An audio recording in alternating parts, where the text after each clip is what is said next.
Greetings, one and all. Welcome back to 5 Favourites, the series where I talk about my 5 favourites within a certain topic, so you guys get a chance to learn more about my hockey taste.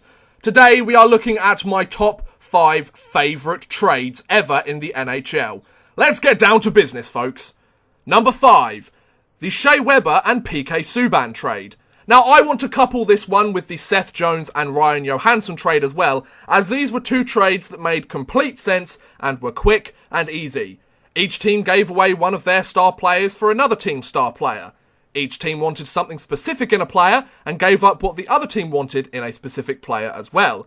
More specifically to the Weber and Subban trade, Montreal wanted a more defensive-minded top-pair defenseman who didn't turn the puck over too much and focused more on the team than his ever-growing wardrobe to match his ego, whilst the Predators wanted an offensive defenseman with a big personality to match the Nashville atmosphere and help take the Preds to the next level.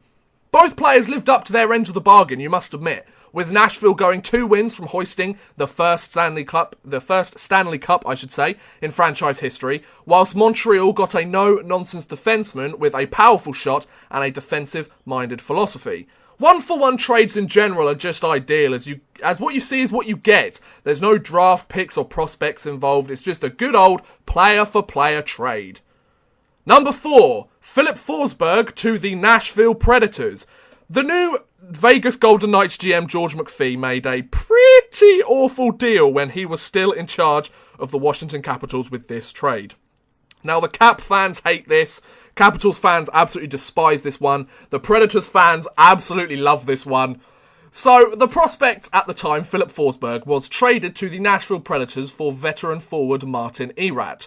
Now, just to put this in perspective, Martin Erat, of course, is no longer in the NHL, whilst Forsberg is tearing up the NHL with Nashville, leading the team to their first Stanley Cup final and putting up points like a madman. I just love how well Forsberg has progressed and how super one-sided this trade has been. Plus, any way the Capitals get screwed over is a bonus in my book. Keep on going, Scoresberg. Keep on going. Number 3, Mark Messier to New York. Now, I wasn't alive when this trade took place, so it might be seen as void as I wasn't around. But the historical impact that this trade has had on the New York Rangers franchise is phenomenal. Not only did Mark Messier become the captain of the New York Rangers, but he led the team to their first Stanley Cup in 54 years and the last cup the Rangers have won since. The actual trade itself involved Messier heading to Broadway for the Rangers in exchange for Rangers players Louis DeBrusk, Bernie Nichols and Stephen Rice. Not only was this trade super lopsided in the Rangers' favour, considering everything Messier did for the franchise, but this one is this high on the list due to the impact it has had on my favourite franchise. And the fact that I'm reflecting on it 23 years later than the trade actually happened shows you just how big that moment was for Rangers fans, or 23 years since the Cup was won by the New York Rangers. I think the trade was 26 years ago. So that just shows you the massive impact that trade has had if I'm still talking about this trade 26 years later. Number 2, Tyler Seguin to the Dallas Stars. This one seemed like less of a one-sided trade at the time, I must admit, with both Dallas Stars and the Boston Bruins getting solid returns. But hindsight is always 20/20, and years after this trade is what has cemented this trade as one of my favourite ever and as one of the worst trades the Boston Bruins has ever made. The trade itself was relatively even in my opinion at the time of the trade, with Seguin, along with Rich Pevley and defenseman Ryan Button, heading to the Dallas Stars franchise in exchange for Louis Eriksson, Joseph Morrow, Riley Smith and Matt Fraser. But the fact that Seguin is one of the Stars' top producers now, forming strong chemistry with captain Jamie Benn, and having 306 points in 305 games with the Dallas Stars franchise, that's just amazing in itself. However, on the flip side, Louis Eriksson is now playing for the Vancouver Canucks after signing as a free agent in the off-season. I think that shows you just the impact each player has had on their team. I mean, nice try, Boston, nice try, but you gave up a pretty solid player in Seguin for a guy that's not even playing for your team anymore. I think out of the stuff that Boston got back, I believe only Joseph Morrow is the player left from that return from that trade. So, yeah, not a very good one there, lads, was it? Now I have two honourable mentions for this video, the first one being the Martin St. Louis trade to the New York Rangers. Now this trade was super lopsided in Tampa Bay's favour, as the trade included St. Louis and a conditional second pick going to the New York Rangers in exchange for Ryan Callahan, a first round pick, and a conditional second and seventh round pick. However, St. Louis helped the Rangers reach the Stanley Cup final in 2014, 20 years after their last Cup win, after his mother passed away, and retired as a Blue Shirt after a Hall of Fame career. My other honourable mention this video is the trade that sent Jaromir Jagr to the New York Rangers.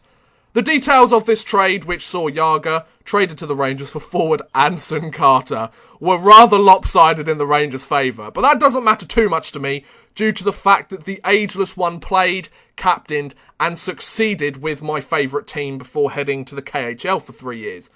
That's just a great feeling and a great piece of hockey history to have with the franchise, and I only wish I could have followed hockey at the time that he was around in the blue, red and white, just to see Jaromir Jagr as a Blue Shirt, especially now that he's still playing. He is one of my favourite players ever, and I would have loved to have been a Rangers fan when that sort of time was taking place.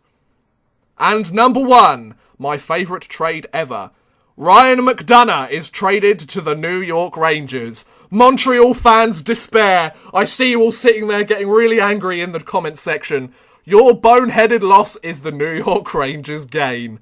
One of the worst trades in Montreal Canadiens history sent Ryan McDonagh, Pavel Valatenko, Chris Higgins and Doug Yannick to the New York Rangers in exchange for forward Scott Gomez, Tom Pyatt and Michael Bustow. I think it's quite obvious why this is one of my favourite trades ever. My favourite team in the New York Rangers gets a solid first pair defenseman who is now the captain of the franchise and arguably their best skater for the last 5 years and their best defenseman since Brian Leetch, whilst the Habs get an overpaid superstar on the decline who is now working for the St. Louis Blues behind the scene. Getting a steal from another team is just great, especially when it's your favourite team who does it against an original six team who has won the most Stanley Cups ever in NHL history. With Ryan McDonagh looking like he will remain a Ranger for a long time, the list of reasons of why the Rangers won this trade just keep getting longer. I never thought I'd say this, but thank you, Montreal. Thank you very much. And there you go! Those were my 5 favourite trades in the NHL ever. What do you think about these trades? Were they good, bad, or do you have different favourite trades? Let me know in the comments below. I would love to hear what you guys think. But thank you very much for watching, guys. I hope you have enjoyed. Please feel free to like, subscribe, share, or watch some of my other videos. Thank you very much for watching, and goodbye!